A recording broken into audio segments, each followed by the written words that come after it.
everyone, welcome back to TV Guys, the show that geeks out about watching every single 2000s TV actor that we can name show up in the West Wing. I'm Matt. I'm Brian, and that is so true. We would text each other and be like, and not like the big ones even, like, yeah, it was the big ones, like, oh my gosh, John Goodman, but then it'd be like, hey, John Delancey all of a sudden is in this, and I was going to make a brag about how, like, we know all the actors' names, Yeah. and I just forgot her name from Home Improvement, who's in the final season. Oh, Patricia Richardson, who played Jill. I had Patricia Heaton in my head. I know it's not that. I was like, I know that's Deborah. The other Patricia mom from the 90s. Yeah, I know. Or, I don't know his actor's name, but Daniel Von Bargen. There's a name for you. Who played the Francis's in Malcolm in the Middle. His military school captain was one of the military guys early on. Yeah. And I was proud of John Delancey, so look at you. Yeah, well, I pretending I know who John Delancey is. I'm sorry, I don't know who that is. You're not a Star Trek fan. No. In Star Trek, John Delancey. I'm sorry. John Delancey is Jane's dad in Breaking Bad. Oh, okay. The air traffic controller guy. Yeah. But he in Star Trek, he's Q, who's pretty much a godlike creature, like has superpowers, like pretty much equivalent of God. Like at the snap of a finger, can change all reality. Not like Thanos level, but you know. Yeah. So very. Very overpowered character. Yeah. Well, and then like we talked about, but we were in texting a little bit. They had Emily Proctor, who was Ainsley Hayes, who then mysteriously left the show or stopped appearing in the show at the same time CSI Miami came on, because that's where she went under that show. And then they brought in Matthew Perry. And I thought, oh, maybe they're going to bring him in. But then I'm thinking about doing the math, like he can't be on this show that much because this is during Friends. Yeah. They brought him in just to accelerate the MS storyline, I think, and then or was that the 25th Amendment storyline? What was his? Because he had a very vital role, but it was like for 3 episodes. It must have been the 25th Amendment. I mean, we just watched this. We feel like we should know, but I'm fairly certain the MS was way earlier in the series because I think. It came back, but yeah, he had. Yeah, but I mean the MS. There was the big season where it was all about MS. And then they would just briefly mention it was the vice president. It was Hoynes. He was the one who was like, Hoynes is cheating on his wife. He's the reason he got fired. Gotcha. So. Yeah. Real quick, because you brought up Emily Proctor, I read a story that I thought was really funny. Yeah. About her in this show and how like she would flirt a lot. Like her character would flirt a lot with. Oh man, now I'm second guessing myself. So I swear, we just watched all these seasons. Yeah. We watch all of them. But this is like 3rd season or 4th season or something like that. But she was like, her character's really flirty with, was it Sam or Josh? I think it was Sam. Josh. I think it was Sam. Was it Rob Lowe, right? But anyway, I think Aaron Sorkin himself was like, hey, don't play this so flirty. I don't want you being flirty with them. She's like, well then stop giving me flirty lines. Yeah. I'll stop playing it that way. Yeah. Because Josh was mainly just flirty with Donna and the what's that, the feminist Mary Louise Parker. Yeah, those are basically his only 2 flirty relationships. Correct. Well, I thought that maybe it was that, and that there was not the intention of it to be flirty, but it just absolutely. But I think you're right. It was Sam. Yeah. Well, everybody flirted with Sam because I mean it's Rob Lowe. I mean, how do you not? I'd flirt with Sam if I had a chance. Rob Lowe is like the Paul Rudd of the 90s, even though Paul Rudd was around in the 90s.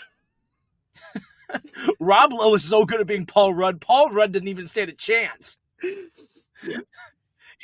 He entered Rob Lowe entered a Paul Rudd lookalike competition or flirting competition, and he took first. That joke was funnier before it came out. And it got all mixed up. I liked what you were trying to do there.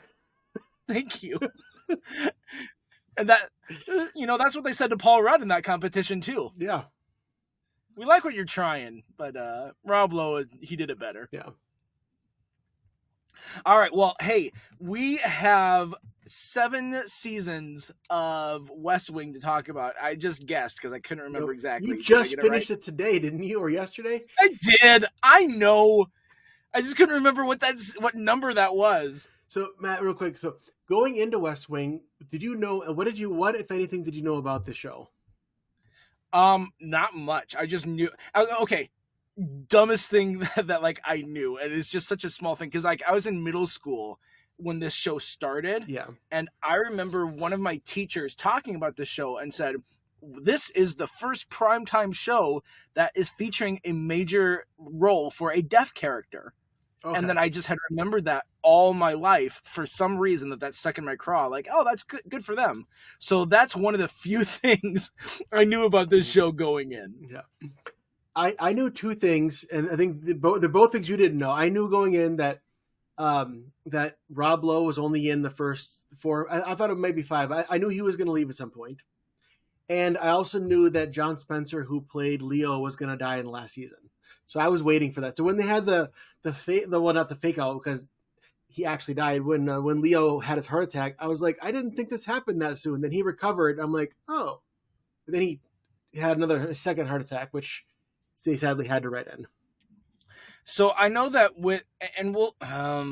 I don't want. We have a script. Sorry, sorry for that noise. We have a script that we're going to be following, and I didn't want to jump into this too much, but I did want to ask you this question. Sure. With John Spencer, I know that they based a lot of things about like Leo's addiction on John Spencer's life, that he had struggled with similar things that Leo did, and so he brought a lot of that reformed addiction into the character, which God bless him. Good for you that you're honest with that and that you're able to, anyone who can overcome addiction. I have a lot of respect for that. Yeah. But then did that first heart attack, I know that they were limiting his character because of health concerns, but did that first heart attack happen in real life as well? Or is it just on the show and the second heart attack was the real one that actually killed him? You don't know. I don't know offhand. As you're talking, I'm going to his Wikipedia page. I looked at this and I did just very slight research in the last week, and I just can't remember because it's one of those things that like I got the answer, but then you conflate in your head both answers and you're like, wait, which one was the right one? I don't see anything about a heart attack. I do say that it says that he quit drinking in 1989. After 20 years of being of addiction to alcohol. He gave up smoking in 1999, and he died of a heart attack. But I don't know. I don't see anything about the fake heart attack being due to anything. Yeah, so I think that first one was an excuse to lower his involvement in the show, to still keep him in there because John Spencer is great. He did a fantastic job. Really like Leo's character, but to let him have more time on to rest and not be as overworked. Yeah. And it's rare that I am ahead of you in a rewatch. Normally you're ahead of me. And so every time I asked you, where are you in West Wing? Basically I was like, can I tell you that Leo's dead yet? And and I'm glad you didn't. Yeah. Hey, has Leo died yet? Yeah. No, not yet, Brian. Give it time. Yeah. Hey, so let's back up because one of the things that stands out about West Wing, and like you don't have this show without Aaron Sorkin. No. Just he's a top-notch writer. I know some people, they're like his directing skills aren't as great as his writing, but his writing is fantastic. I mean, you just look at for those of you who are movie buffs as well, the movie A Few Good Men, and there's that courtroom scene with Tom Cruise and Jack Nicholson, and just the beats of that and the back and forth, and like that is such a well-written scene and is almost like one of the best written scenes in terms of like that tense dialogue for a courtroom ever. And it's so well done. It's fantastic.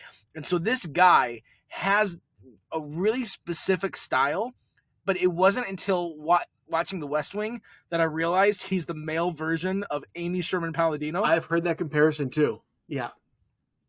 And what really solidified it for me was they both had a Music Man reference, and that like Gilmore Girls had one, and this one too. And it's just a throwaway line, where someone says, "We got trouble," which is one of the songs from Music Man, and then someone responds with, "Trouble right here in River City," which is the next part of that lyric.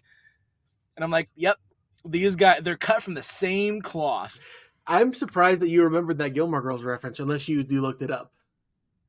No, because I just remember noting that, because that's not a show you hear talked about too much. At least I don't, because I don't have I'm a huge Music Man fan. Yeah. But I do know that musical and that song. So it's like, when it's like, oh, I got that reference, I understood that, you kind of feel proud of yourself. Yeah. And so I remember having that moment with Gilmore Girls, and then having it again with this. I'm like, yep, there's both of those. Mm.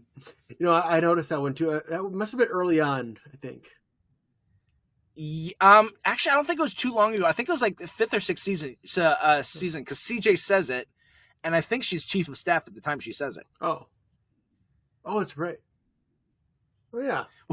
I love that we're quibbling about this throwaway line, but then you ask me about some throwaway line from like the 3rd season, I'm like, I have no idea. Yeah. Or even Matthew Perry's role, why he was so big. Yeah. But you know, we talk about the writing, and actually that writing is what also lends itself to the direction that the show takes. Mm-hmm. Because you asked me what I knew about West Wing. I've seen it parodied, and you know, you can guess, what do they parody when they're joking about West Wing? The walk and talks? Exactly. Yeah. The walking and the talking.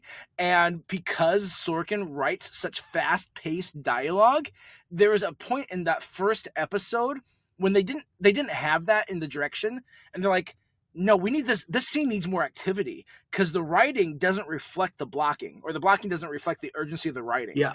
So they tried something different where they're going to have them walk and talk in that, and they're like, no, this works really well. And that kind of set this framework for the rest of the episodes. Is like, you know, they'll have those times, of course, that they're just sitting in an office together, whatever. Mm-hmm. But that walk and talk really does a great job of solidifying the energy of the writing. No, exactly, because there's always some kind of problem of the week, and some senator doesn't want to vote on our bill, we got to rush over and do this, or some country is doing something we don't like. It's there are overarching stories, but you get the urgency from their actions if you don't get it from the actual plot, or sometimes you get it from both. Yeah.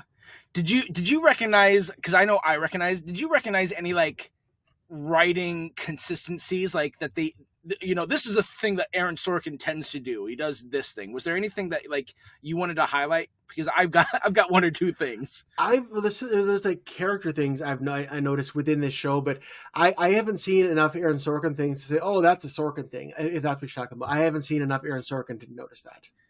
So one thing that both Sorkin and actually Amy Sherman Palladino do, actually I'm going to give you two examples of things that they do. Or not examples, but two things that they do. One of them is that they'll do like a repeat. And so it's like, there's a problem with the financial budget. There's a problem with the financial budget. Because it's just like that ping pong of banter, for whatever reason, repeating the line that the first person right in front of you said, like it somehow works to start building the momentum of the scene. Yeah. And I don't understand it in a smart person level. Those are great words. I'm not. Well, and then the Amy Sherman Palladino, because I'm more of a Gilmore Girl head than you. There's the Gilmore Girls episode where they're carving the turkey, and Richard carves one piece and sends it off to the maid, and they're like, it was just ceremonial. So the same kind of thing.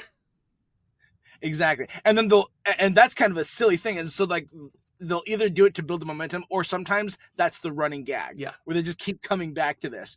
And so sometimes a part of that is also, and this is the second thing I was going to say, is that they'll have two characters having a conversation, and then they'll have a third character there who is almost like they're having their own conversation, but is not acknowledged by the first two. So one's like, we need to work on the federal deficit. You need to work on the federal deficit. Hey, did you guys get pickles on the hamburger you ordered? Well, if we don't get the deficit down, then this is going to happen. Well, we should make sure we're working on that deficit part then. Seriously, there's no pickles on this. What does a pickle cost? 10 cents? I'll pay the 10 cents to get extra pickles. Yeah. And like just this like absurd part of we want to keep the pace of the dialogue moving so quick. So we're going to just have someone fill in dead silence by just talking about something completely unrelated. And that happens so much. Once you realize that happens, you're going to see it all the time. Well, I can picture it. I can't picture any specific examples, but I also want to say and you can correct me, there's been times when stuff like that happens, or maybe like the pickle, or like the ignored conversation. Let's say it was like Donna in Josh's office, and Josh and Toby are talking, but then like it's completely ignored. But then at the very end, Josh might be like, "Oh yeah, get pickles," or something, like where they could prove that he was listening the whole time. I feel like that happens as well. You're right, 100%. I think I actually can think of one example now. For whatever reason, there's an opening where they're in a barn, like on the Bartlett farm, and they're trying to figure out the language for a speech. I think it's the State of the Union, maybe, but they're figuring out this language for the speech, and there's like 5 of them. Yeah. And Sam in that barn, as they're talking, Sam's like, "Is that a snake in the corner?" And then like he keeps bringing up the snake, and then suddenly CJ joins in between those. Like, actually, I think that is a snake. I think there's a snake right over there. Yeah. And so they keep bringing up the snake, but the whole idea is talking about. I either remember that one. Wasn't the snake being acknowledged by CJ like how they ended the scene? Like, oh, I'm gonna leave. It might have been. Like, I'm gonna leave now. There is a snake there, or something like that. Yeah. So like, it took me like probably 6 months to watch this whole show, because I started out very slow, because when I started watching this, I didn't know we were doing it for the podcast, so I was kind of watching it leisurely. And then I kind of picked up the pace when we said, well, we'll do a podcast on it. So those early seasons are a little, I have to jog my memory a bit. Yeah, I think I was that way for about a season and a half. I started this a long time ago, but I watched it real slowly. And now for the last month and a half, I've watched like at least 2 episodes a day or so, just to be able to get, because there's a lot of episodes of this show. Yeah. Well, I was ahead of you, and then when you sped up, I sped up so I could stay ahead of you. John Spencer dies! I just want you to know. Well, I already knew that ahead of time. All right, so one thing I wanted to hit on real quick, because we're going to get into the characters, we're going to get into the story, but last thing I want to talk about, some behind the scenes stuff, is I wanted to talk about the production design of this show, because this was cable TV's prestige television. We don't have a ton of cable TV prestige television. You have classic stuff, but like when people talk about prestige TV, they'll talk about like The Sopranos, Breaking Bad, or like any of these like shows that will consistently sweep at Emmys or will always be nominated every single season. They have 20 nominations for Emmys, and I felt like West Wing was that prestige television. Would you agree with that? I would, except you said cable TV, but I just looked up. It was on NBC, so it was a normal network. But otherwise, I agree with that. I'm sorry, that's what I meant. Network television. Yes. I misspoke. Yeah. Oh yeah, absolutely. It was. Yeah, but here's one thing. Oh, sorry. Go ahead. I was thinking, like, it's kind of one of the shows I hadn't watched it before now, but like everybody knows of The West Wing. Yeah, and it really reinvigorated that political television show, because we didn't have too many that people like really cared about. Yeah, you know, it's a hard thing to do well, and so you either have something that's really boring or something that is like super dramatic, like 24, like way too dramatic, and there's a lot of extra drama that you're not going to have in real life from The West Wing. I mean, we could point to that. No presidency has ever invoked the 25th Amendment. Very few have ever had, they lied about a disease, and also their daughter is kidnapped, and also they were shot at, there's an assassination attempt. Oh, by the way, the vice president resigned in disgrace. Oh, by the way, the other vice president died right at the election, and they had to, all of this unprecedented stuff happens in this 8-year time frame. No way. I think let's just say the past 100 years, like, so we've had one assassination with Kennedy and one Two. big. Oh, I guess 100. 100, yeah. Lincoln was before that, and one big scandal with Nixon and Watergate. I think those are the closest comparable things, but those were both 60 plus years ago. Yeah. I mean, we had Clinton, and then we have impeachment with Trump, and today's politics are very different than even 15 years ago politics. Oh, absolutely. That's a whole other podcast. So it is. Yeah. So, there's plenty of drama to be had in politics for sure, but I just like for all these different things that happened with this, I don't know if, there's. You said that. You said the same thing about Grey's Anatomy once, and it's basically like, to make a TV show, you got to make it interesting. Agreed. And so I think West Wing does a good job of being. And this is something we'll talk about too, kind of to wrap up, is talking about the idealism of West Wing, which was really good. But going back to production design before we hit some character arcs and some story arcs, is that the thing I did not like. I felt like, how could you? It must have been a choice, but I hate the lighting of West Wing. Hate it with a passion, because they have so many times where the lighting of West Wing is a solo light like above them, and it's shining down and just casting these huge shadows on the face. And I'm like, that you have enough professional people around. That has to be intentional. Yeah. And it doesn't translate, I feel like, because a lot of times when you have like someone shrouded in that sort of darkness, or like one person's in the light, what they're saying is like, this light coming from above, look, they're in the right. Or if the light's coming from above but yet their face is shadowed, it means that like they're in a position of light but yet they're conflicted and maybe they're on the wrong side of this or stuff. But it never really tied into the themes of the episode. I just felt like it was bad lighting. I don't know how you feel about that. What do you think? I didn't notice it. Actually, I never noticed that, but I will say, and I'll wait to give my specific until we get to that character. I think there's one character that I think having dim light kind of works for, and when we get to that character, I'll tell you who that is. Oh, Bruno, obviously. Well, Bruno too, but no, I mean one of your top main characters, because I mean there are two characters that I think could be very easily embodied as like inside out emotions. And I was trying to think like who would they all be, but those are the only two that I'll save until we get there that really fit. And we'll. All right, I'm gonna kick the driver's seat to you now. So we'll talk about some different story arcs. So why don't you kind of take us through some of these, and I'll give some thoughts as we're going. Give me 1 second here. I'm going to pull up the. Sure. While he's doing that, I'll kick us off with the first one, and then he can take the reins. Okay. So one of the big ones, it wasn't as much of an arc as it was like a moment, but they did revisit it a couple different times. But one of the first big dramatic moments that was a couple episodes long was that shooting at the end of the first season. Yeah. And they laid the groundwork with it a couple episodes ahead of time of like the threat to the office about Charlie and Zoe and people talking about that. And then they really hammered home the climax of that with getting Bartlett shot at and Josh shot and had, him in the hospital. Mm.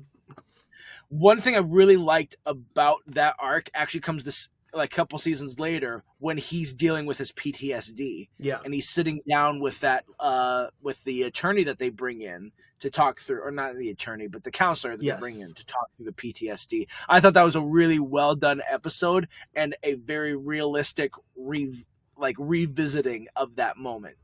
Yeah. That was a good and it was a really good view of, I'm assuming I've never been in like trauma therapy, but I could see it going like that. I mean, and listeners, if you're telling me like, nope, you're wrong, you can let us know. But, or if you don't want to talk about your trauma, two guys on podcasts, I get that too. Yeah. And especially one thing that I think that was really smart the way that they went about it is that they found a trigger that no one would have thought, oh yeah, that's going to be a trigger for you getting shot at. And I feel like I don't know if I have PTSD. I think there's a lot of times people have undiagnosed PTSD and don't realize it. And maybe I do. But I know what it is to have something like kind of flash me back to a moment and remind me of something. And it is right of like, it's not what you'd expect. And so for him to have music playing, and that was the catalyst for him getting right back in that moment and reliving getting shot again. I'm like, that's a really... that they obviously consulted with someone, because I think that's a really smart way to write that and to kind of surprise us that it wasn't just like a car backfiring or something like that. Yeah. And it was also, they got, I didn't see Josh coming because I believe before Josh got shot, or before we saw that Josh got shot, we had the whole thing where they realized in the Secret Service van that President Bartlett had gotten nicked on the hand, right? He got shot in the hand, right? And that's why they had to rush into surgery.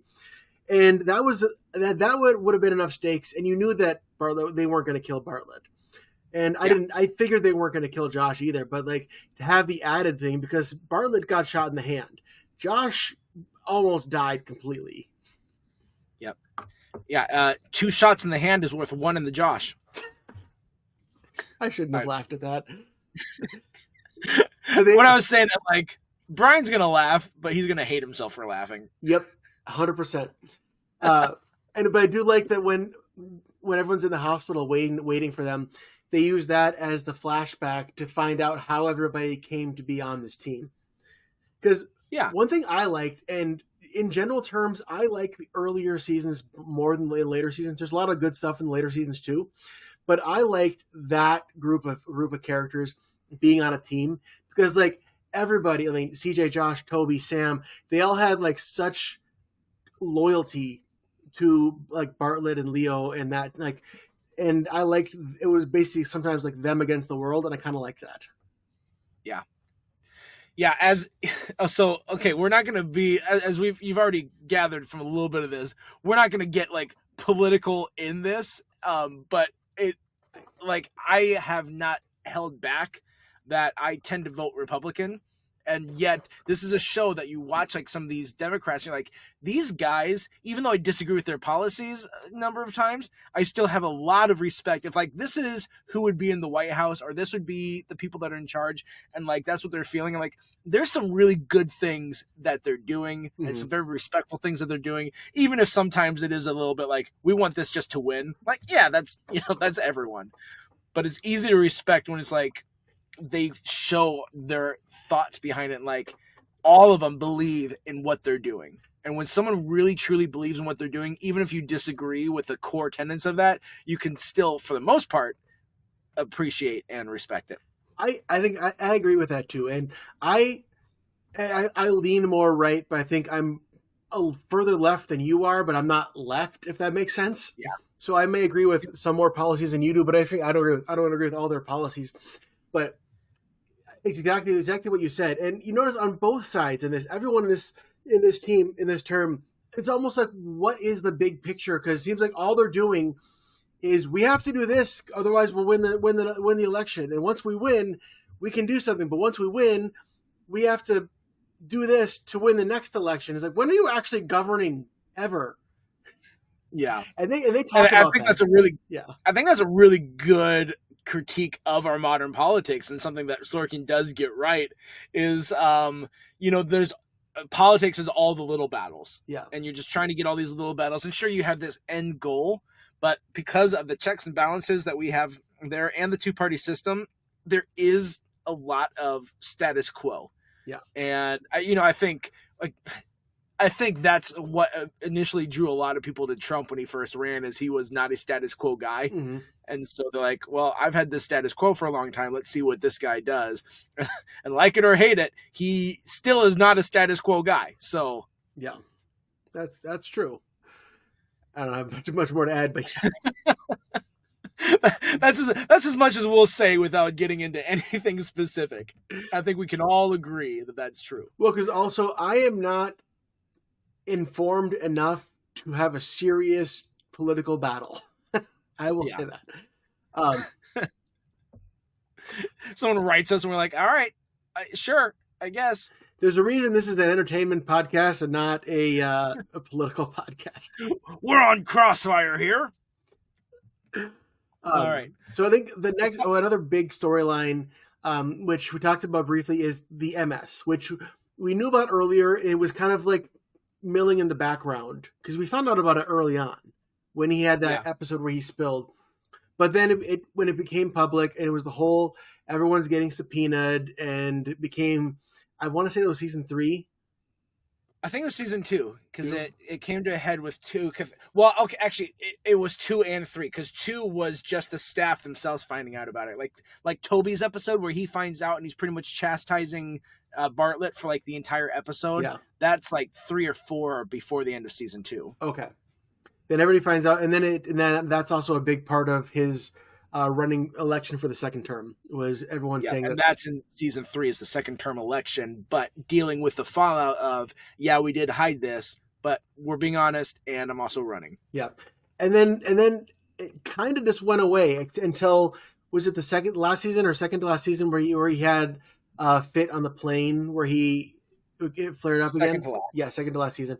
But it was kind of like, we have this big thing that's going on for a season, and then, okay, it's done. And then maybe someone makes a jab at it here and there, but it's, for the most part, like, that's old news.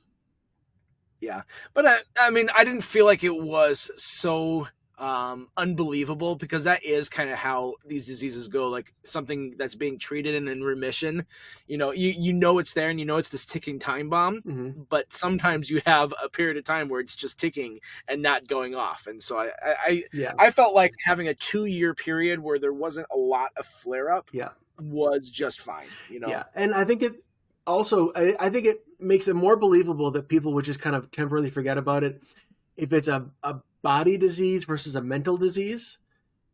Yeah. Because you wouldn't want the commander of the entire army to suddenly like have a dementia flare up.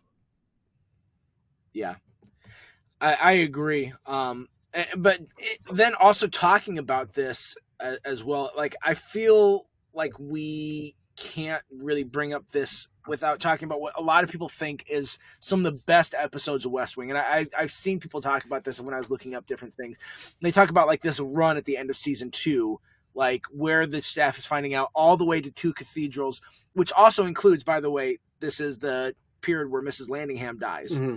And like there's just really good TV in this arc as it's kind of building this momentum.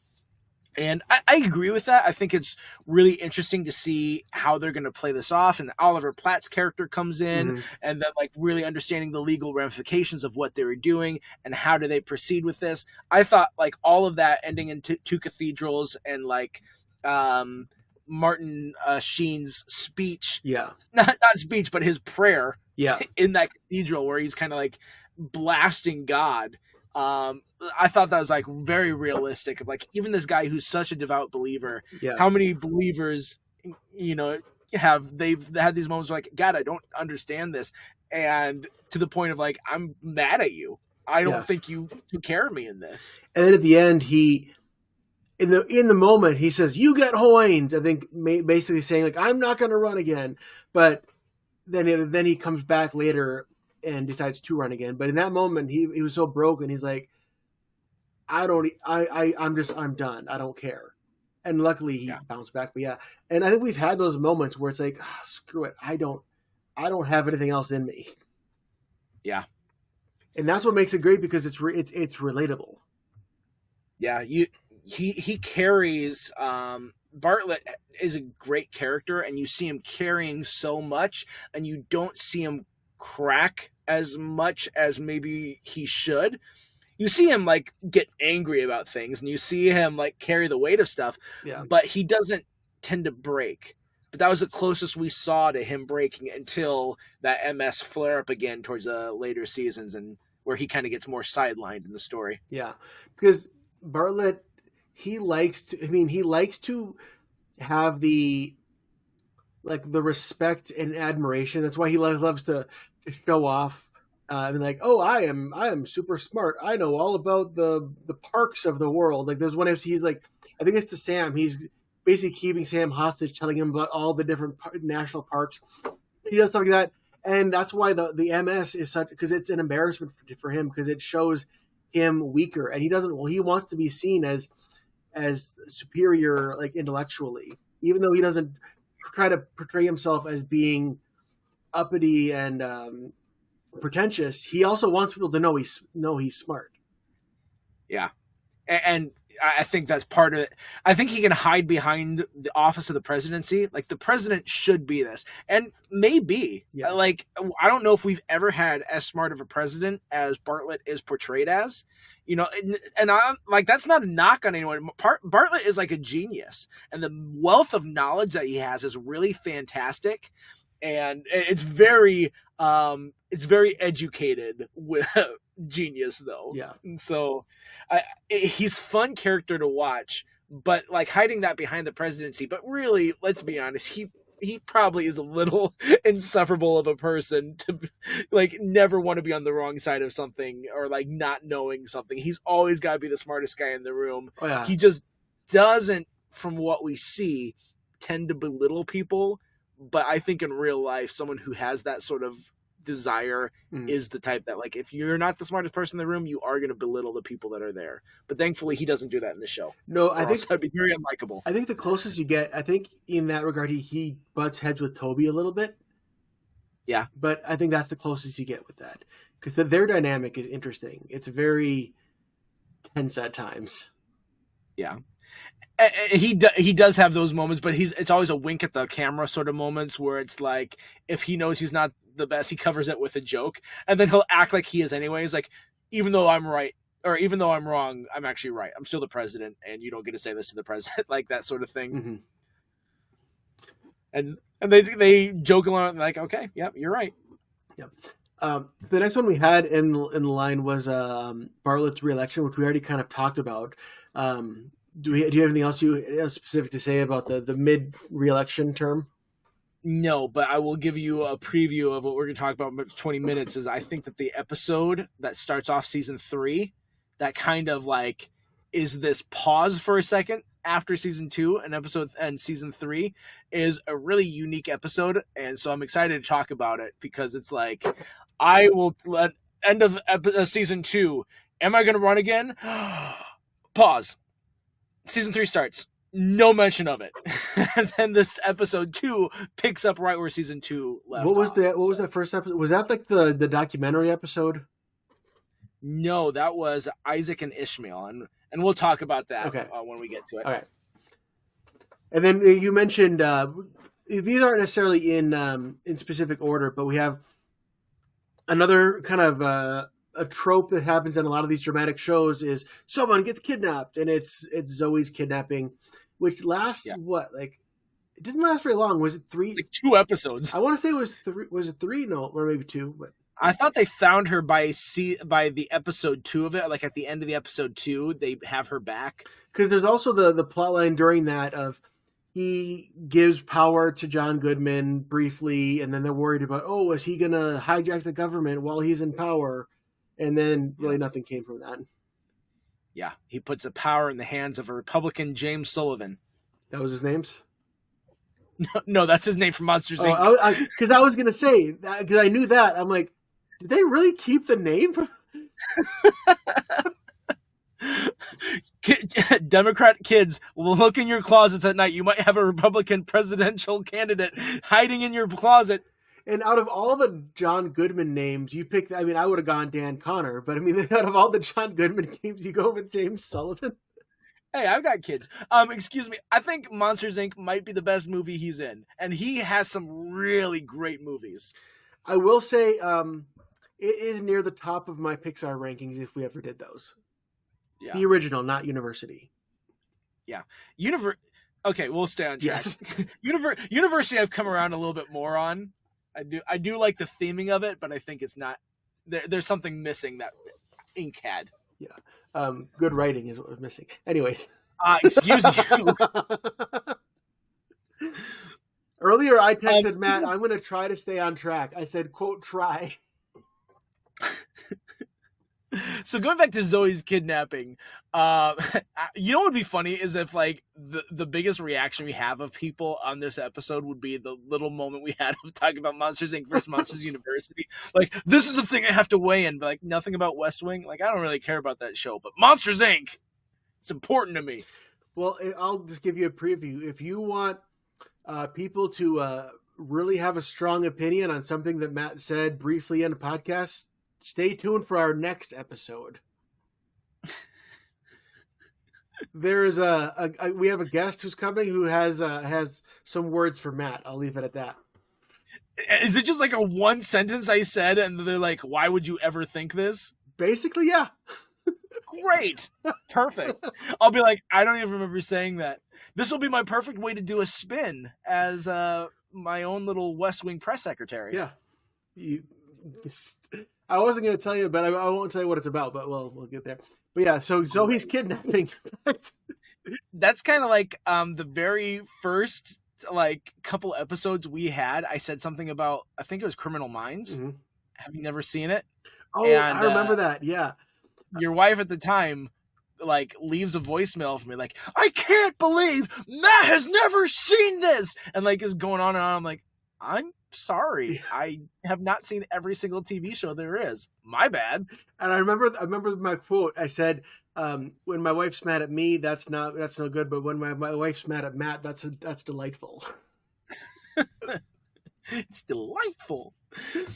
I felt with the kidnapping of Zoe, just right back in. Yeah. I thought that the actual kidnapping, the way that they framed it, and like the building tension of it, and kind of going back and forth with like her like getting more and more compromised, and then outside with the Secret Service agents, and like that building tension where something's coming. I thought that was a really well done sequence of events.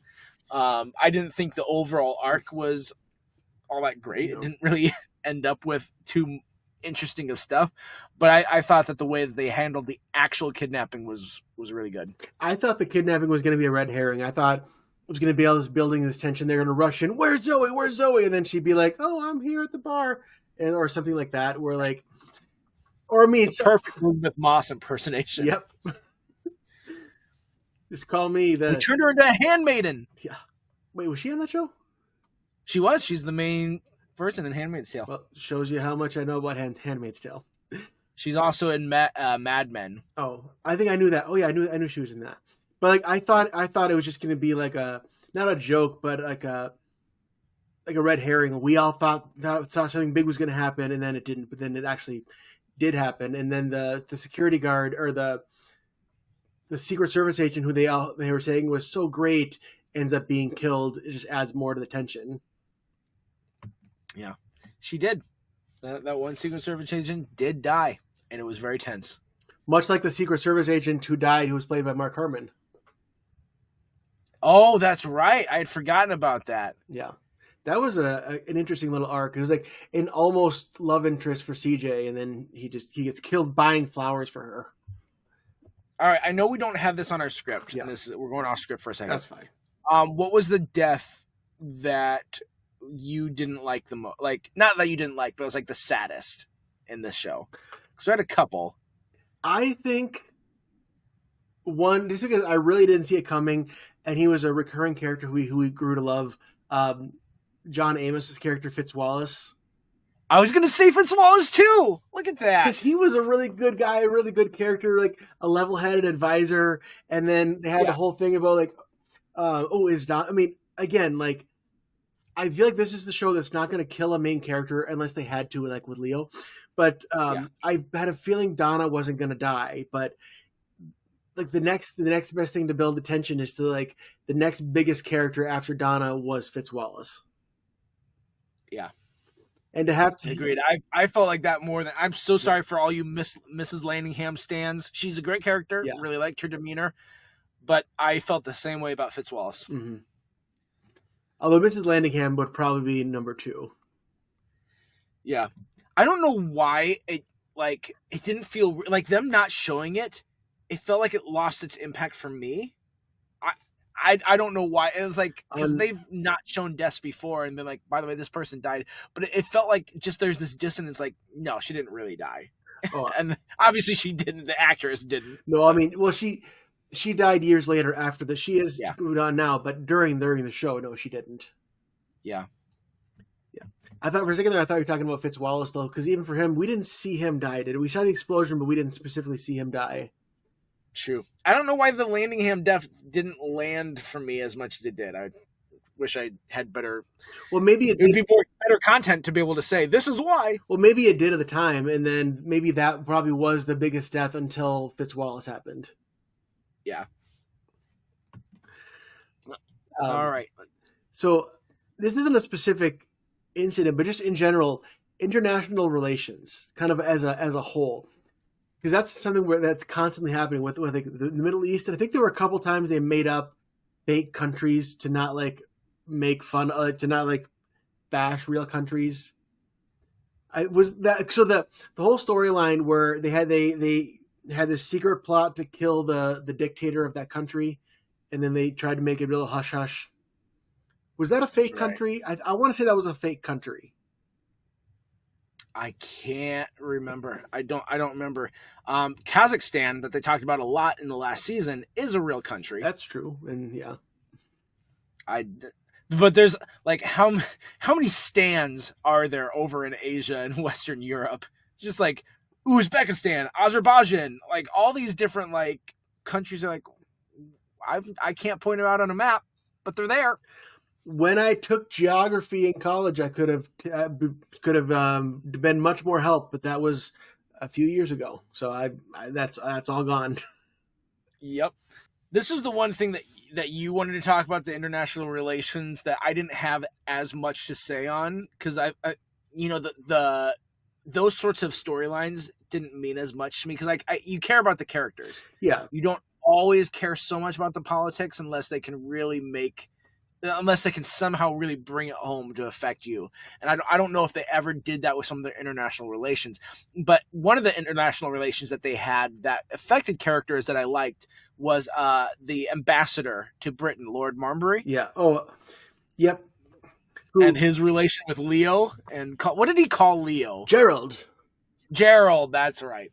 Who, I mean, you would know he had a recurring role on Cheers. And that's all I could see him on was Robin Colcord from Cheers, and that's all I could ever see him as. And he was basically just brought in as a joke. Yeah, he strikes me as like a discount Craig Robinson. No, not Craig Robinson. Oh my gosh, who's from Drew Carey show? Ferguson. Craig Ferguson, because Craig Robinson is Daryl. Yeah, from The Office. Different person. But no, I brought up the international relations because there's so many times that they basically are displaying that Bartlett, whether you agree with him or not, basically sees that he takes the power of America to the rest of the world very seriously. Yeah. So this isn't an international thing, but we haven't talked a ton about West Wing before today, and anytime we brought it up, we brought up the time in the first episode, and we'll talk a little bit about like how it was supposed to be like following the staff versus having Jed Bartlett be as big of a character as he was, and he just kind of like the behind the scenes of the presidency without having him. But that first episode, the pilot, was just such a great introduction to Jed Bartlett's character and showcased the power of the presidency, because there's just all this running around of trying to fix these problems. But when the president comes into a room and he soliloquizes as well as he did and gives these long speeches, like, people listen. Even if you're like, I still don't agree with you at the end of it, there's the power of the presidency and the presidency of the United States. And so we see that in that very first scene of Bartlett in the pilot, and we see that all the way throughout this show of like him just coming in and just laying down the law of the United States, no matter what country he's talking to. Mm-hmm.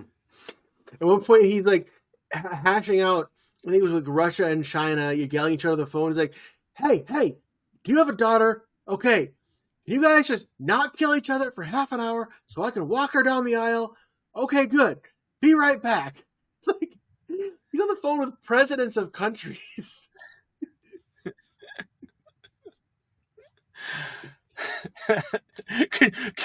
Just like little petulant kids. Can you please not kill each other for 5 minutes? He started it. I don't care who started it. I'm finishing it. And even if he wasn't the oldest character on the show, which, but he was basically like everybody's dad. Yep. Actually, this is a good time to kind of talk about this, though, because I mentioned it and we didn't have something else. Because we'll get into the Santos and Vinnick election in the final season. Yeah.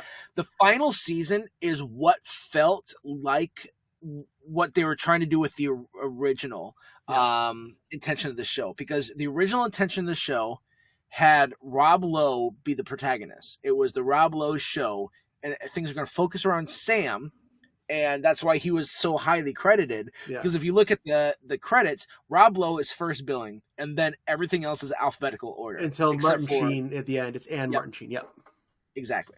And so they were going to be like, he's the protagonist, and there's a lot more with like Toby and CJ and all and all that staff there. And then every now and then we're going to see the president come in. The final season, it was Sam had been replaced with Josh, and it was like the Josh Lyman show. He was the protagonist of the final season and had a little bit of the other officers, but it was really like Josh and Vinnick and Santos. And it was those three. And we had a whole like couple episodes go by where we didn't even see Bartlett. No. It's like once they gave him the his MS coming back in the previous season, like, we don't have much for him to do, especially because we need to focus on this election. So they invented this storyline about Toby and having this scandal, and even that didn't go, like, there was like 4 or 5 episodes in a row where Toby's not even in it at all. No. And like CJ had a backseat, like all these characters you've loved. Charlie was barely in the final season at all. Yeah. And so it was a lot more closer to the original part of the show, just following 1 or 2 characters instead of it being the ensemble piece it was throughout most of the West Wing's run. Yeah, CJ got a promotion in the show, but Allison Janney got a demotion as far as how often she's on the show. Yeah. And it's good for her character, the promotion that she had, but she was more dynamic, I felt, as the communications director. It was just so refreshing to see her in front of the podium and how she handled the reporters, and something that we saw a little bit of with Will, but Will couldn't carry it the way CJ did. Allison Janney was just a fantastic choice for CJ, and as communications director was phenomenal. Really good work. Yeah. All right, well, let's talk about the election. Yeah.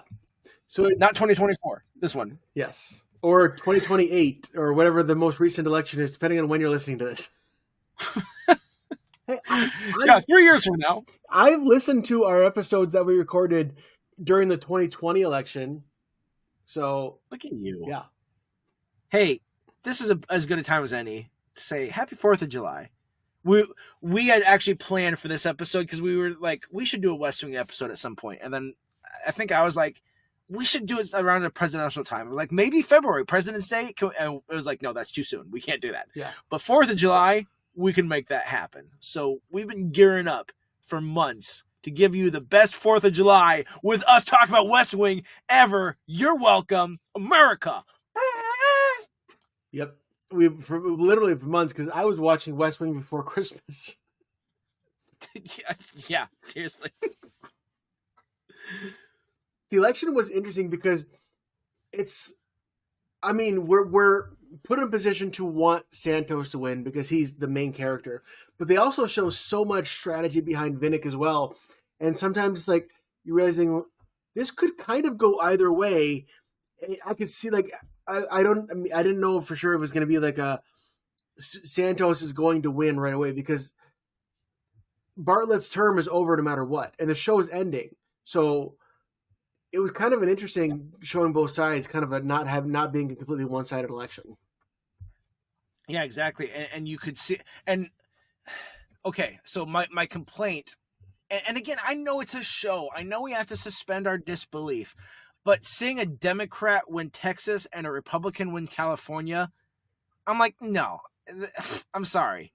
No way. Like, looking at the election map that they like of the states that went blue, I think Missouri was blue. Missouri is never going to go blue. Well, maybe, but like 100 years from down the line. Yeah. But it's like, Missouri is a red state through and through. There's some that's just like, no, I'm sorry, these southern states shouldn't be in play for the Democrats. That's just not how it works. The Northeast, New Hampshire is not going to vote Republican. I'm sorry, it's not going to do that. And so there is a little bit of like I know they're doing this to keep up whatever, but like it needed to come down to swing states. Like Nevada is a decently enough of a swing state that feasibly it could come down to that. Yeah, and it came down to Vinick and Santos' home states, but then make their home states the swing states. Yeah. I don't know. Like, again, because it's the home state of Texas versus California. And they both lost their home states, I thought. No. They gained their home states. They both won their home states. Yes, that's right. I don't care if they're from that state. You're not winning it. I'm sorry. You're not going to win. Yeah. Democrat, if you were running, you're not going to get Texas. Republican, you're not going to get California. You're not Ronald Reagan. That's the only time. That's it. And kind of backing up before that, the preamble to this was the primary, which the primary was all about the Democrats, because basically it's like, all right, Vinick he's a Republican guy, and it was down to, Hoynes versus Russell versus Santos, and you knew it was going to be Santos out of those three, because they were basically, ever since we heard the name, Bob Russell was known as Bingo Bob the Idiot, and Hoynes had a sex scandal and was basically from the very first season was kind of billed as being a jerk, and here comes the guy that Josh flies out and convinces to run. I wonder who's going to win with the primary. I was not surprised. Which character is part of the opening credits? Oh, that's right, Jimmy Smits. That's the one. Yeah. Well, but I love Gary Cole. I always enjoy when Gary Cole pops up. Yeah. I feel like this is a reference to something.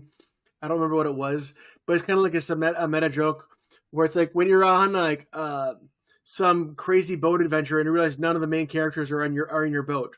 Uh-oh.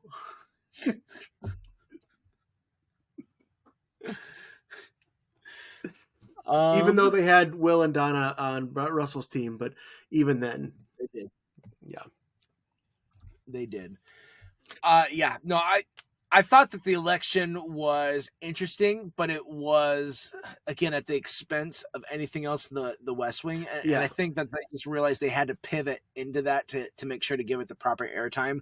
But it became and I like Alan Alda a lot. Yeah. Jimmy Smits, take it or leave it for me. But Alan Alda and Bradley Whitford are really good at what they do. Yeah. And so I really enjoyed those three.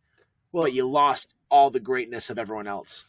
Last little arc to talk about is Toby's scandal, which I didn't see coming that he was the leak. Did you? I felt like it was a disservice to his character, especially like we talked about in that MS episode, how Toby how Toby reamed Bartlett for hiding the MS. Yeah, he went like. He was just this straight lace, like, we have to be better. We have to be above this. And then for him to be the leak, I felt like that was disingenuous to his character. And I think was one of my biggest critiques of any arc that they did on this show. And Toby, at the end, he basically gets shuffled off. He gets arrested, and he's barely in the show. There's a couple times he talks to Josh on the phone or CJ. He goes to Leo's funeral. And that's pretty much it. Like, he doesn't really get a redemption. He gets pardoned, but he doesn't even get to be there to see the news of it. We just see Bartlett reluctantly pardoning him. And yeah, I just think that the character was kind of done dirty there. Yeah, I wonder if he was doing something else at that time and had commitments somewhere else. Same with like Dooley Hill. Was that like the time that Psych might have started? I don't know, but I mean, everybody. I mean, like I said, it was Bartlett, Charlie, CJ, Toby. Everybody who wasn't on the election campaign was basically sidelined. They kind of just forgot that Will was a character until Toby got fired, and CJ's like, you want to come back and be relevant again?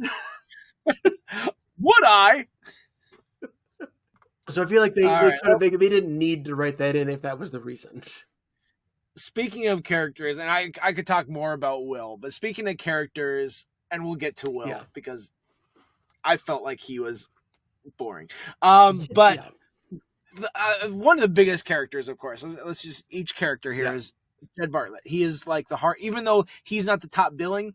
He does have the end credit, and all roads lead back to the presidency. Yeah. And so this show is nothing without the president. And I think that's what they realized right away early on when they're like, we're going to lower the president's involvement and have it be about his staff. It's like, you can't really do that. You can't have a show in the White House without the president as a focal point character. Yeah. And he was also such a commanding presence, and he worked so well with that.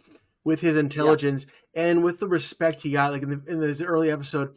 And though it was the first episode, because Josh said it to Charlie. He said, "Whoa, we call the president sir. Everyone else is, hey, get me my sandwich." Yeah. And is Martin Sheen? Is he the best fictional president we've seen in any media? He's really good. I'm biased to David Palmer from 24, but he might be a close second. Okay. I mean, I like it. You definitely get a lot more to him than like maybe just like a character, like one character in the movie. Like, for instance, I liked Bruce Greenwood as the president in National Treasure 2, but he's in for like 5 scenes.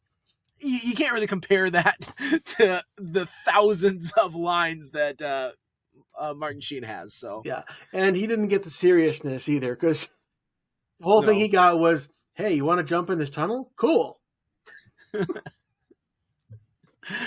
You're right. I like when I get your references and I can actually contribute. Look at that. Well, we got trouble. Right here in River City. There we go. And yeah. I think the relationship he has with Abby, I think that's a really well-written relationship, because you see how she grounds him a lot, and how she understands him in a way no one else does. Yeah. And so she'll like stand up to him in the times that he really needs it, just like a real married couple does. Where it's like, you can't get away with anything. But yet at the same time, there's just such a supreme respect that they have for each other. Mm-hmm. Outside of that room, they are like, I think a couple times Jed said, when you were referring to her, you were calling her Dr. Bartlett. Yes. Like, that's her name instead of Abby or whatever, to make sure that there's the proper respect due to her. But then we also see kind of their lovey-dovey side at times. And one of my favorites is like the right before one of the, is either State of the Union or debate prep or whatever, where she like clips the tie to like throw him into like a tizzy to get his blood pumping, so that when he goes on stage, he's got the energy he needs. Yeah. And it's like, only a wife who knows her husband that well can know that's what you need. You need to really just shake things up so that he goes out there and can be himself and gets outside of his head. Absolutely. They were a dynamic that I bought them as a real couple. Yeah. It also took me longer than it should have for it to click in my mind that was Rizzo from Grease. Yep. Yeah. Stockyard Channing. Yeah. Which, that's a name. That is a name, man. Yeah. All right. So I think that is, to me, the best relationship, the best romantic relationship in the show. I like CJ and Danny. Yeah. But I think Bartlett and Abby are the best. Yeah. I mean, there's not a lot on the show to compare to. Maybe Santos and even better than Santos and his wife, for sure. Yeah. I didn't think Santos and his wife had as good of chemistry. No. I think that they like wrote lines to them to seem like affectionate, but I didn't buy the chemistry of the actors. I'm sorry. Yeah. Talking about chemistry, do you want to move into Josh Lyman? Who? Yeah. Hey, our first Inside Out. Josh Lyman is anxiety. I picture Josh's life is just his constantly at whack-a-mole. He's not relaxed unless he's not relaxed, if that makes sense. Do you have emotions for like all the emotions with characters for this? No, as I said, I thought of right now. Okay, I'll say the two. Josh is anxiety, and Toby is sadness, and that's the only two that I could think of that fit. I thought Toby would be anger. Really? Well, would Jed then be anger? Because we see him angry plenty. Could be, but he's also sometimes like, "Hey, Charlie, let me tell you all about the New York State Quarter," or something like that. He also has that side to him too. Sam though is fear. Yes, yeah, for sure. Especially when he's leaving the show. I'm not sure what CJ would be. CJ is kind of like the only one who. Yeah, I don't know if we have the most. I think the closest we have to Joy is what's her name? The Republican lawyer that went to CSI Miami. Ainsley Hayes. Yeah, I think she's the closest we have to Joy. Yeah, is my guess. Well, and I said I will get to more about Toby, but Toby has he always says, "Yeah," just like that. And I was like, something serious might happen. Yeah. He always seems like he can be angry, but he also seems like he has this like he's never happy energy to him. Yep. But Josh's anxiety can go back because he's always trying to frantically talk to. Like, he's always like, "Oh, we're three votes behind this bill. You got to talk to Senator so and so, and then they can only do it if you add this to the bill." And like that. That's what Josh constantly lives in, a state of Yeah.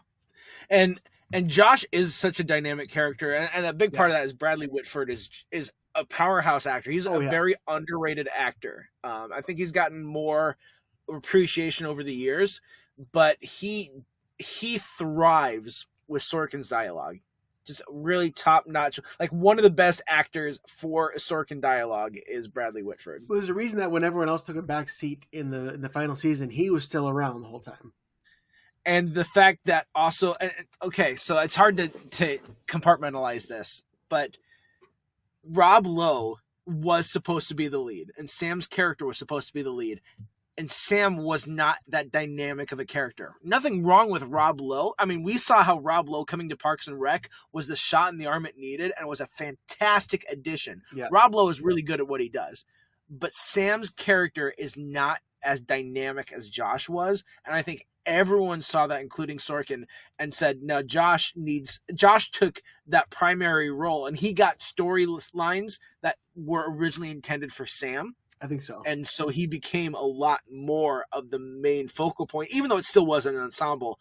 Josh was like a top line character, and you can't have this show without Josh at all. No, not at all. And then you have Josh's relationship with Donna. And okay, I'm curious, what's your take on Josh and Donna? Because I have thoughts. I figured that. Like when you said something about it, I'm like, oh, he does not approve. And I think there's a power dynamic that is really questionable. And if it was written nowadays, they would have done something a little bit different. I don't think Josh deserves Donna, but I do also can appreciate how he didn't let himself view her that way because she was this subordinate to him. No, my thought is that I wanted them to be together in the end because it's true they had that power dynamic, and that's why he never broke that. You could tell throughout the entire series that they both had the feelings for each other. It wasn't one-sided. Like it would seem like creepy and weird if you could tell that Josh was pining over Donna, but Donna wasn't interested. No, Donna was just as interested as Josh was. But neither one of them were pulling that trigger because they were both also loving their jobs and they really wanted, and not just that they loved their jobs, but they felt the importance of what they were doing. So then that's a really good way to say that is understanding the importance. Your relationships take a side to the biggest relationship, the biggest thing that you're doing in your life. And we saw that right away in the first season with Leo and his wife. Exactly. He even told her, like, it has to be this important right now while I'm doing this. And she wasn't willing to go along with that. But then with Josh and Donna, at the end, okay, when they hooked up and they had their, like, back and forth, they're not sure, she was not his assistant anymore. I think that was at a place where they could have actually explored the relationship. And Donna was basically said, all right, you know what? I'm not going to do this, like, this whatever forever. Like, I'll give you, like, what she said, like 4 days, and then give me your answer. And you know that he's going to regret not doing it because he's not her boss anymore. I mean, technically as chief of staff, but like she's not like his assistant that under report that she used to be, and that would be the perfect time. And the feelings are both there. It's mutual, so just be together. But then they don't. So that was my thoughts on it. Oh, I didn't interpret. I'm sorry. I thought that they kind of left it like that they were, but not like as solid as like Danny and CJ for sure were. Unless I misread it, I didn't think they were because he basically. You might be right. He basically said like, "Oh, it's not going to work because I can't make my decision in your timeline. So sorry." Yeah, he said that, but I didn't realize that had meant that there was just so much happening that last episode, and I think I just missed it. But I just felt like it's like how poetic, like the president's chief of staff with the first lady's chief of staff, they're both equal in like their position to who they're serving, and so would be a great power couple. Yeah, and I do like them together. And like I said, I understand Josh for a longest time of not letting himself even realize the feelings he has for her because of their position and because of what is important to him. Yeah. And so I think it was a well-developed will they, won't they, without being too much in the will they, won't they camp. Because they hinted at it a couple different times throughout each season, but they really didn't drive it home. And they also dated other people in that time too. Yeah. So it wasn't as like painstaking as like a Jim and Pam were like, I know they're meant to be together. This was just, they happen to really work well together. And there's a mutual respect and there's a mutual caring for sure. But is that love? It's hard to know. Well, I mean, it is very clear that it was some kind of love, if not a romantic love, because, like, for instance, you knew when Donna was overseas in the hospital, and basically, I think it was Leo, or was it CJ, whoever was in charge at the time, basically said, like, okay, go. I know you're not here, so go be with Donna. Was that Leo or CJ when that happened? I think it was Leo. I think it was Leo. Yeah. Yeah. Because one of the last few things that they gave him. Yeah. Because we don't have much for you. Just getting pardoned, I guess. Yeah. But everybody knew that Josh cared for Leo, cared for Donna, and they clearly did care for Leo, right? Yeah. Well, he did care for Leo in a different way. Yeah. I hope so. No, I mean, it's very clear they loved each other, and what kind of love is up for debate. Yeah. Maybe it was Leo. Actually, are you sure you're not talking about, like, when Leo says that to CJ? When Leo's like, "No, go with Danny. Like, go. Why are you here right now? I don't think you even know why you're here having wine with me. I think you want someone in your life." That could be. I said Bartlett was like the dad. I think Leo also was kind of like the dad to some of these guys as well. I think I should have just called the show "My Two Dads." Leo was the dad. I felt like. Yeah. Leo. So just jump into Leo now. Yeah. Were we? I'm sorry. My brain. I didn't have anything else on Josh or Donna unless you do. Yeah, no, I'm good.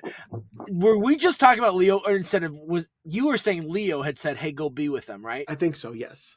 Okay, because for whatever reason, my mind went to Toby, and I was calling him Leo. Toby was the one who said to CJ in one of those last things, like when she comes to him with the wine. Oh yeah. And he's like, "Why are you here in my apartment? You don't even know why you're here. But you just want to be with people who care about you. Why not let yourself be with Danny, who cares about you?" Yeah. That was sorry, I misspoke because I'm dumb for a second. Leo, great character. Yes. Go ahead. No, great character as well. And I mean, we'll get to his untimely real life death in shortly, but it's the fact that it's interesting to see that, Bartlett's in charge and he's the face, but Leo is the one making sure that all the cogs are running. And he's basically like, you go to Leo and Leo decides who gets to get into the president. I mean, kind of in some way, Mrs. Landingham and Fitterer get that same kind of power, but he's like the gatekeeper, and he has such power, not in like direct power, but he is such an ear to the president that he gets to be in on all the meetings, and this just shows the weight of the responsibility that he feels on his shoulders, while still also wanting to make the team feel like a family, where they have like, it's a big wheel of cheese, and he tells the story every time. Like there's that side to him too, and it's interesting. Yeah, I really like Leo's character. John Spencer does a good job of having a hardness about, like, the no nonsense. We have to do it this is what has to happen. This is the most important thing, and we have to do it this way because that's the way it's done. Mm-hmm. And this is the sacrifices we make. But he also has the softness of, like, I'm here for you. Like, especially, the one scene with Josh, where Josh is having trouble, and Leo says, "As long as I have a job here, you have a job here." And talking about, like, his own struggles of, like, I shouldn't be here anyway, but Jed Bartlett believes in me, and so I'm going to use that to believe in you and make sure you always have a spot here in this White House as long as I'm here. Mm-hmm. And I just really love how loyal he is, and like how he'll take the fire for certain decisions. Like, instead of saying, "Oh no, that was all Toby, that was all Josh," mm-hmm. Like, he doesn't pass the buck. He's like, "No, this happened under my watch. I will take the responsibility for it." Yeah, he always takes the bullets for Bartlett, for sure.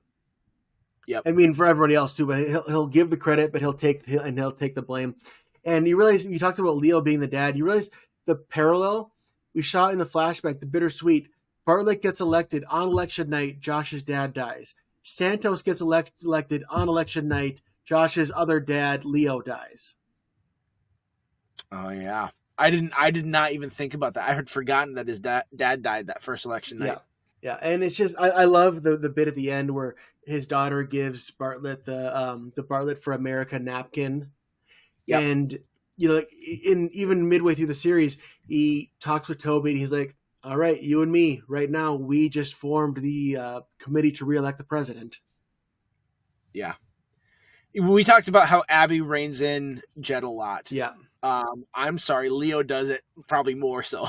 Oh yeah, Leo's like there's Leo and Abby, and those are the only two who can change Jed's mind when he gets into his stubborn dig my heels in. They know how to talk to him, and Leo has the respect of Jed, just like obviously Abby does. Mm-hmm. And even though Jed can have respect for maybe Sam or Josh or Toby or whatever, they are nowhere near the same level that he has for Leo. Exactly. And Leo has earned it too. And one other thing I thought about earlier today, they had the big Leo's funeral episode. That means the cast basically had to go to his funeral twice because they went to his real funeral and then they had to film his funeral for the show. Yeah. You know what actually was a sadder moment, a Leo moment than his death, even though like the real actor died? That is a sad thing. Yeah. To me, the sadder one was when it was a season finale that Jed was making a decision and Leo disagreed with it. And Jed kind of put him on the outside of it. And then they were doing these flashbacks, like when Leo first came along and or not first came along, but when first was like, yeah, I'm ready for this. I'm going to jump in. We're doing this together. Yeah. And so it was kind of showing the juxtaposition between like that, no matter what, I understand the cost. I'm jumping with you. We're together. And then you're on the outside while Jed goes out and he does his thing. Mm-hmm. I think it was that assassination that they did. I think that's what was going on. Could have been, but I thought Leo was in on that. But I remember, whatever it is. He was in on it, but I don't think he was on the side on his side. He just knew about it. Yeah. I don't know. Yeah, I mean, and that's a heartbreak. It almost felt like a couple breaking up in that moment, even though he still had his position. Exactly. And it's just like, nah, Leo deserves better. Jed, I'm on Leo's side. I don't even remember what the issue was that they're disagreeing about, but Leo knows, all right? Yeah. He's got it. Yeah. And then, do you have anything else on Leo? No, let's kind of fly through these other ones. We've had a good amount of discussion here, so I want to get to some of these last few things to talk about. Well, CJ, I mean, Allison Janney has basically never stopped working, and I think she was the perfect one to take over for Leo because she has that. You can see how competent she was. She can take the brutal beating from the media more than anybody else, and she always knows what to say. And whenever she does make a mistake, she so beats herself up for it. And like you said, she is so committed to her job that she doesn't even know how to be in a relationship until the very end when she realized, okay, maybe I should do this. Yeah, I thought that was a really good scene with Danny too, and like what you're going to train me. He's like, well, I wouldn't call it that. Let's call it something else. Yeah. But like Danny's like, I mean, we're going to figure this out together. It's not too late for that. And so kind of her arc closing at like that she's okay to be her when she walks away from the White House. Like, hey, do you work there? No, I don't. Yeah. And like, yeah, that's a good arc because she's given so much, but she still also has so much left. And she hasn't cared about her as much as she cared, like been a servant to everyone else around her. And it's really interesting because she is that strong female lead and she has like, no one's going to look down on her because she's a female, but she also has been subservient to men for 8 years. Mm-hmm. And she has been like serving them and she believes in them. It's not like a sexism thing, but it is good for her to be like, I can finally serve me. And she needs to have time where she's able to serve her. She did her time in the White House. It was important and it was great, but she needs her CJ time now. So I liked that ending for her. Me too. Yep. Then Sam, it's interesting with Sam because we don't get as much Sam as everybody else, but he still seemed very ambitious. Like Bartlett was said at one point, "You are going to be president one day." And I believe that. I think in their universe later on, it's gonna be Sam as president someday. I could see that. Yeah, and we've talked about it, and like the reason why I included it on here is so that I could bring up how his character was more flat, and it was more flat than Josh. And so Josh got the interesting storylines, and to the detriment of him. And I can understand why Rob Lowe did get frustrated, because that was a big part of this, is that he got frustrated. He's like, all right, I want to leave. And when the other cast got raises, Rob Lowe has already been at a higher pay scale, and I don't think he got raises in commemoration with the other ones, because they just kind of brought their pay scale closer to his, and he wasn't about that. But I can understand why they would do that, because they pivoted. Yeah. And he didn't deserve to be the highest paid because of the stories he was getting. So I can understand both sides of it. Even when he was on the show, I wouldn't have said he's the top billing. I probably would have put him maybe 4th or 5th. Yeah. And I think that's what they realized really early on after like that first episode. Yeah. You know? After the whole storyline of the call girl, and then that was kind of his big coming out, and then like, all right, well, let's see what everyone else is doing. Yeah. But you know who I did like a lot more than him? That's the same. Charlie. That's the same exact wording I was about to say. You took the words out of my mouth. Charlie was awesome. Charlie's a bro, man. Yeah, and it's like he knew his place, but he knew when he could. Like, there's that one episode where they thought the president might have been attacked or something, and he was like, "I'm surprised Charlie hasn't busted in here to check on me yet." And then Charlie busted. What's going on?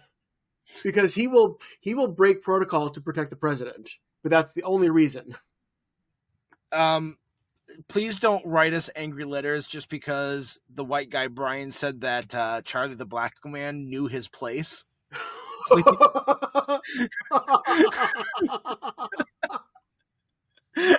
right, that has to do with his youth. All right, the character himself is like that supporting character. Yeah. This is a very forward show. All right. Yeah. Doesn't matter that he's black, but he was such a good support. You know, he was that guy that was like, you could count it. He served a very different function to Jed than anyone else did. And It wasn't like I'm going to go get your coffee, I'm going to do your dry cleaning. It's the like, I can count on you emotionally to be there. And you know more than we realize you, like a 19-year-old should know at this point. But like, there's a reason why you are so qualified for what you're doing. And it's just like, he could think ahead to all these things that Bartlett needed before Bartlett even needed them, and he was there preemptively. Well, and it was more than just competence. It was a father-son, because he was the son that Bartlett ever had. He passed down the family heir. Was it the knife that his dad had given to him? And he gave that to Charlie, and Charlie never had a dad. And they said that his mom had gotten killed, so he's left alone. I think his dad was either dead or left them early on. And so they both fill that void that each other had. Yeah, it's so hard to place like what he's just this intangible, you know, like the need that he fills. You can really point and describe well what any of these other guys, Toby or Sam or whatever, what they do for the presidency in the Oval Office. Mm-hmm. But Charlie is kind of like this catch-all for all the other stuff that you can't in an official capacity take care of. Yeah. And you just grow to appreciate his stalwart nature. Yeah. And there's a reason that, you know, he had to stop working for the president, because the deal was, you know, Bartlett wanted him to progress and do more things with his life. And CJ was like, come work for me. Like, they all knew the value of him. The breakup with Zoe off camera, and then like her dating that French guy just so that she could get kidnapped or whatever, was like one of the other most unbelievable parts of the show. Because like breakups happen, and they can both. It can be a breakup that's no one's fault. They're not meant to be together. Yeah. Okay, that happens. Whatever. But we didn't see any cracks in the armor of the relationship. We didn't see any of these issues to cause that breakup, and they seemed like pretty good together. Yeah. And that like. Charlie already was like you said, a son-in-law, like a member of the family. Yeah. And so it was strange when suddenly they made this decision. No, they're not together. Mm-hmm. I wonder if it had to do anything with like Elizabeth Moss not being able to show on the show as much, but maybe, I don't know. And then there's Will. Who's there? Well, they built him up in the beginning because he was built in to kind of take Sam's place, and at the beginning it was really interesting. He had a good season 4, I think was when they brought him in, because there was that moment where he showed how much he cared because Toby was telling him, "Oh wait, we skipped over Toby. We'll come back to Toby. He wasn't on our list." He wasn't on our list. Okay, well, for reasons. We'll come back to Toby. But when he was talking to Toby, and Toby said, "Yeah, when I get really frustrated or I get blocked, I throw this against the window." And he's like, "Have you ever broken it?" Like, nope. And then, like, very next episode, Will throws the ball so hard that it cracks the window. And they were building him up to be a really good character, but then it's like as soon as he goes to work for the vice president, he's kind of there. He's there whenever they need an extra body, but yeah, then he stops being relevant pretty much. And then they even give him a love story with the NSA girl at the end, but I didn't care because I didn't care about either of those characters. Are they dating? Cool. I don't. That's it. Yeah, the NSA girl at the end, and then the one woman in the season 1 that they brought in. Oh yeah, kind of like a consultant sort. And they just neither of those characters did anything for me. No. She and then and because that's the thing is that I like Josh Malina as an actor, and I think he could have been used better. I think they just didn't have enough space for another character, so I don't blame him as an actor. I just blame the writing, and like he was brought in to fill Rob Lowe's spot, but we also were kind of getting stale with Rob Lowe as it is. Yep, 100%. Yep. All right, let's revisit Toby. Yep. Who I said sadness. I said was sad. You could say anger too, but like he just always, it felt like he is like the most loyal to Bartlett. He was so offended when Will would dare to start working for Russell instead of Bartlett, and he never really got over that. And he was always. It just seemed like he always had a sense of sadness. And earlier I mentioned the only character who I could see fitting having like a dim lighting would be Toby, because I feel like he lives his life in like dim servitude, even though he's super good at his job. That just it fits. Yeah, and I mean that's pretty much what his ex-wife said. Is like you're just always so sad. Yeah. I didn't have much to say apart from that stuff, but Richard Schiff, I always really like him. I think he's got like a really good gravitas, I guess, where it's just like he is able to emote how deep of a thinker he is, but Toby is a little bit more emotionally unintelligent. Like he's plenty intelligent and he's a very cerebral guy. Yeah, but I don't think he's very emotionally intelligent. No, there's a reason he doesn't have much love story aside from his ex-wife, and even that doesn't go great, as you can see. Yeah. I think that was the last interesting thing about him, though. I know that they had that final, arc of him being the mole, but I think, him proposing to his wife and then her turning it down and having the kids, I think that's the last important part for Toby, I felt like. And then just, let's give him something in this final season, even though we're only going to look at it for, 4 episodes. Yeah. No, agreed. And I think I said the other characters who I don't even really think are worth diving into really would be Kristen Chenoweth's character, who had a weird was it a flirty thing or a daughter thing with Leo? I'd give it a daughter thing, because you could call it a flirty thing, but there's way too big of an age discrepancy for it to feel good to call it that. Yeah, true. And then the NSA Kate Harper, the NSA girl, who, again, fine actor, but she wasn't needed. I'm not sure why they brought her in. Yeah, I like the addition of Kristen Chenoweth more than her. Yeah. And have we talked much about Matt Santos? It was an interesting one. I liked him, but still, I mean, Josh was the more interesting one on that ticket. Yeah, exactly. Santos never jumped off the page to me in the same way that Vinnick did. Because I liked because maybe it's just because Alan Alda is such a classic actor that as soon as he pops up, you're like, yeah, Alan Alda. At least I do. But then to also have him be like, hey, I could have called you guys out for this, but I'm going to give you the chance to do the responsible thing. That was our introduction to his character. Yeah. Of him being like, I believe in the sanctity of the position. And I'm not going to just do this just to get political gain. And so you immediately had an appreciation for him. And that carried through. Even though you're like, okay, Santos should win, you still liked him.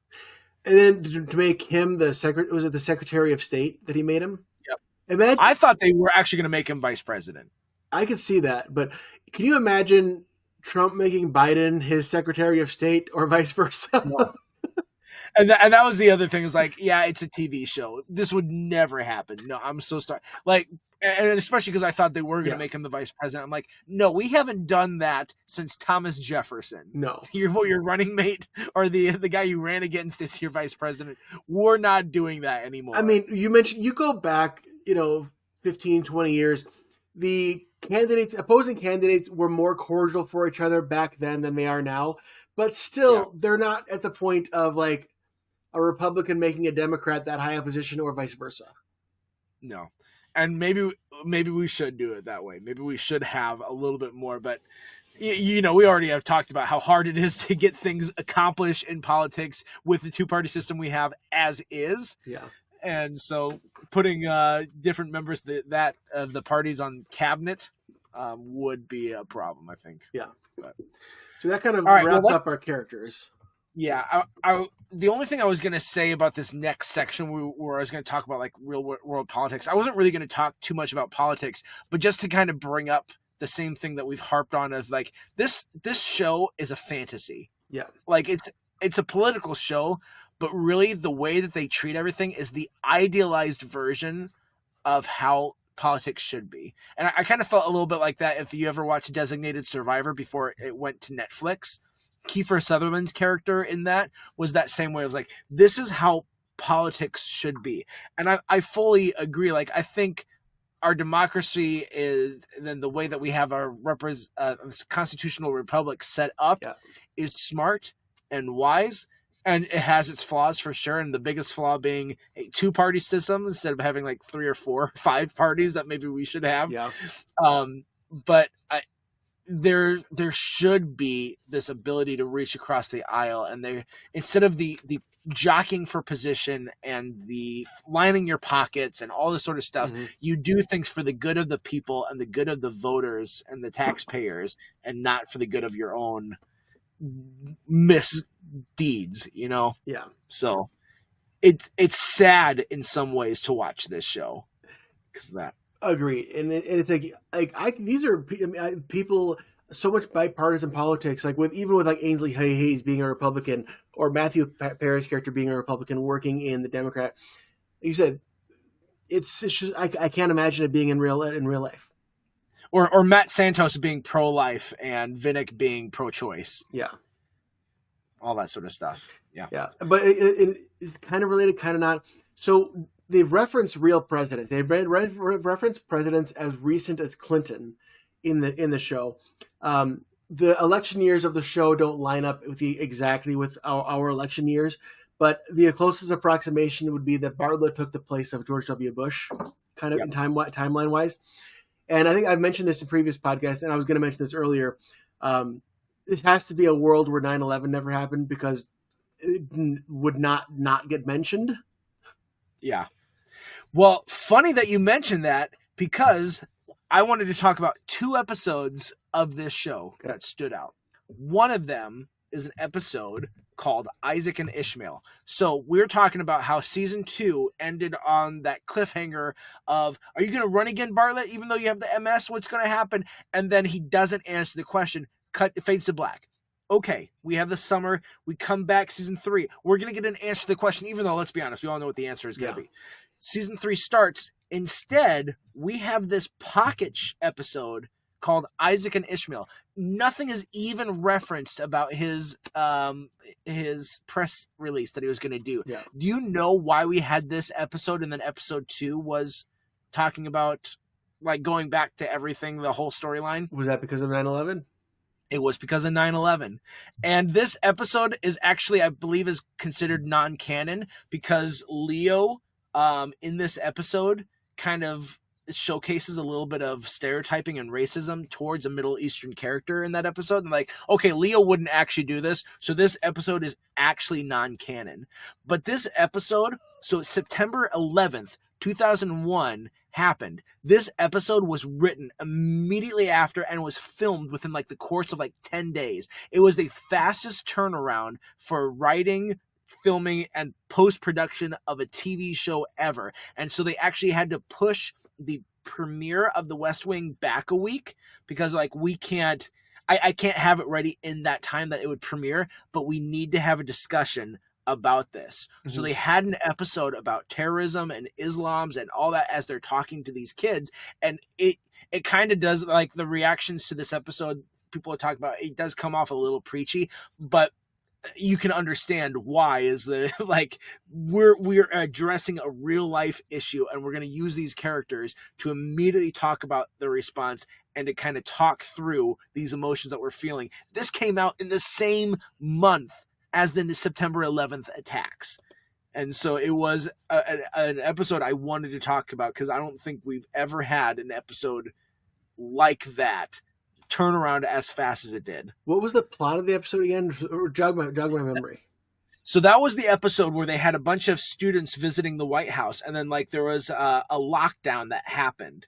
And so Josh was in this like cafeteria with these students, and he's kind of doing like an impromptu lesson and talking to them about different like things. And so then like CJ comes in and she joins and she gives a perspective, and Toby comes in and he gives a perspective, but they're talking about just like in general, hey, why do people in these countries, why do they hate America so much? And then meanwhile, while they're under lockdown, Leo's trying to come to the like help the Secret Service and them realize why they're locked down and what was going on. And so he finds a member of that's like a Islam member of the White House or whatever, puts him in a room, and he's talking with him and trying to, I can't remember the exact conflict of what was going on, why they had the lockdown. Yeah. But it was a metaphor for 9/11, of course.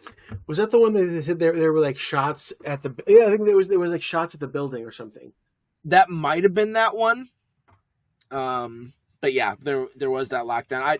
I couldn't remember if it was that one for sure or not, but I just remember it was like it was ended up being a bottle episode pretty much, because they're like, we're gonna have like that classroom of kids in this cafeteria, and that's the only guest stars, quote unquote, for this episode. Yeah. Sorry, my cat keeps playing underneath the desk, which I wouldn't care about, except I could see her hitting the power strip button and shutting this all off. Down.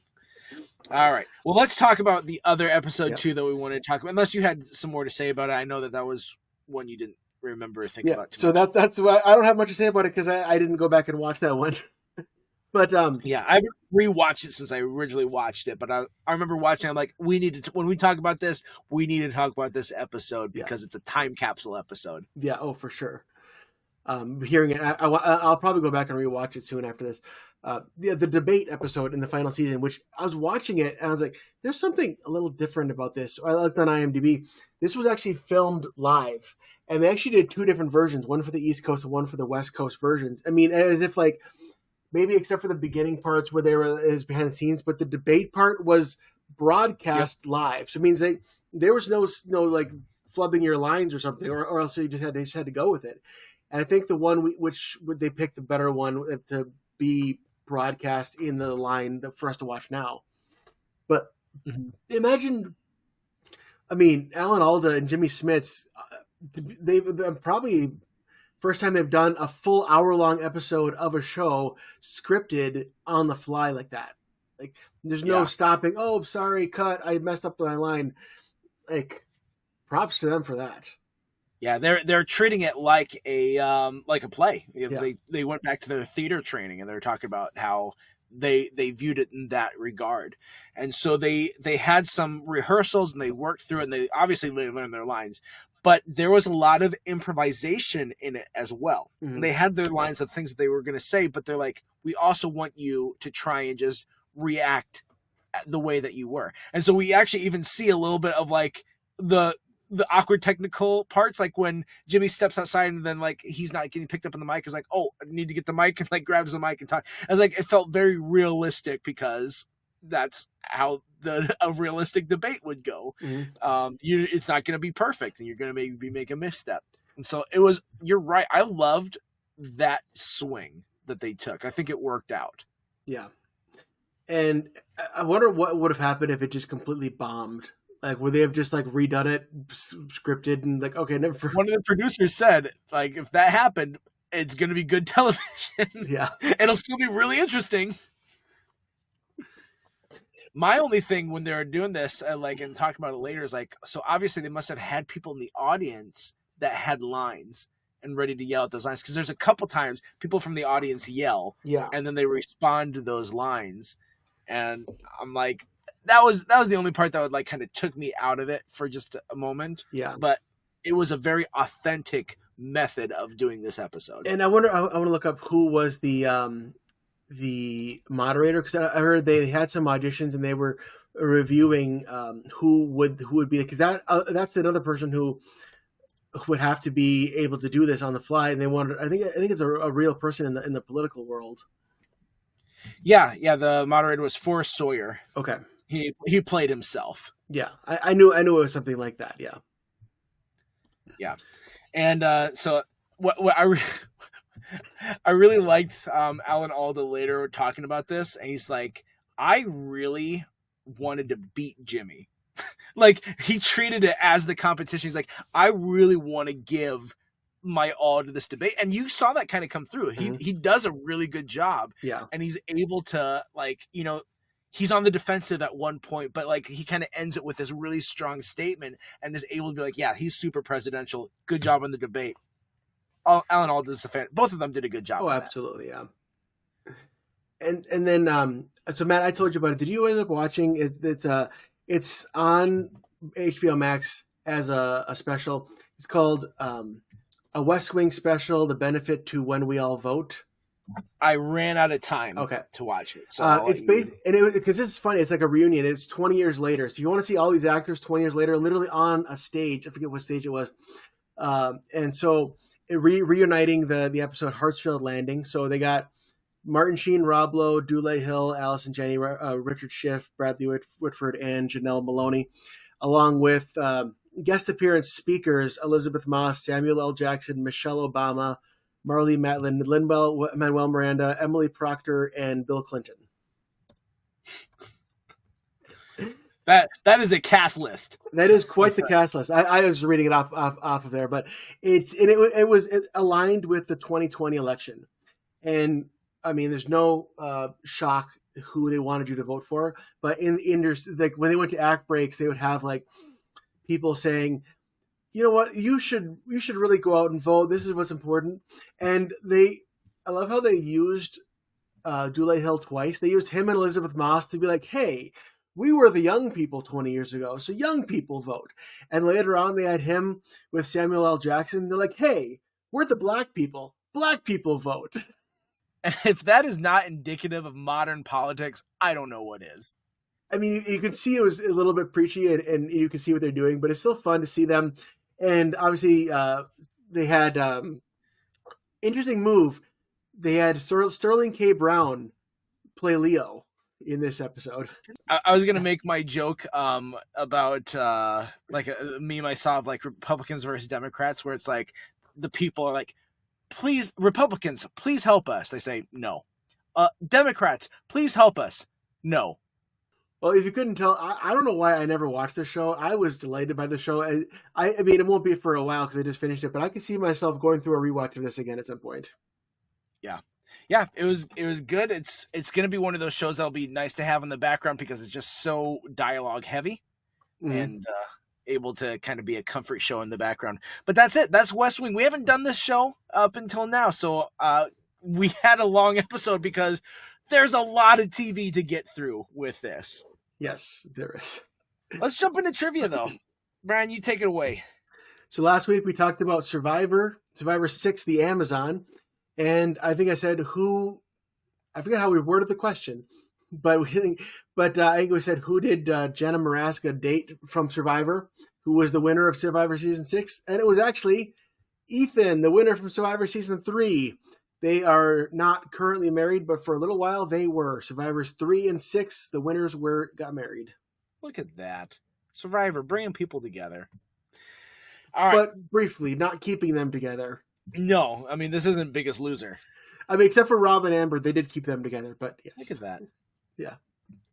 All right. Well, I wanted to bring up an actor, Timothy Busfield, who plays Danny, because here's something interesting about this guy. He was in a movie that was focused around the White House, and he played a Secret Service agent in that movie many years ago.